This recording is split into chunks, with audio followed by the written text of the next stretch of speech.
ये कहानी है एक छोटे से गांव की, जहां रातें कुछ ज्यादा ही खामोश होती थीं। चारों ओर अजीब सन्नाटा और रहस्यमय साया। छत पर लेटी आफशा आसमान की तरफ देख रही थी। दिल में कई सवाल थे, कुछ डर, कुछ ख्वाब। अंदर उसके अब्बू कुरान पढ़ रहे थे। उनकी तिलावत की आवाज घर को रोशनी से भर देती थी। गांव से थोड़ी दूर एक पुराना कुआं था। कहा जाता था कि वहां रात में कोई नहीं जाता। एक रात, जैसे किसी खिंचाव में, आफशा अकेले ही उस कुएं की तरफ चल पड़ी।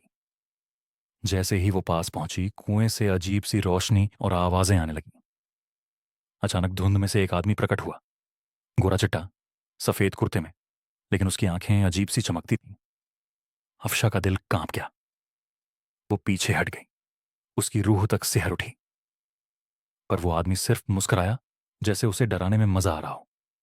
डर और थकावट से अफशा बेहोश हो गई। इसी बीच उसके अब्बू ने आधी रात को दरवाजे पर दस्तक सुनी। दरवाजा खुला और अफशा सामने खड़ी थी, मगर उसकी आंखें खाली थीं, जैसे कुछ खो गया हो। अब्बू ने झाड़ फूंक शुरू किया, कुरान की आयतें पढ़ी और पानी छिड़का। रात होते ही अफशा को अजीब सपने आने लगे। काले जंगल, चमकती आंखें और वही रहस्यमय चेहरा। एक दिन अफशा ने रोते हुए कहा, अब्बू, वो इंसान नहीं था, वो कुछ और था। फिर एक रात वही आदमी दोबारा कुएं के पास आया, जैसे अफशा का इंतजार कर रहा हो। उसने कहा, मैं न इंसान हूं, न शैतान। मैं एक जिन्न हूं, जिसने तुझ में कुछ देखा है। नूर। अफशा डरी नहीं, बोली, मुझे सिर्फ अल्लाह से डर लगता है, वही मेरा सहारा है। जिन्न कुछ पल तक देखता रहा, फिर धुएं में बदलकर गायब हो गया।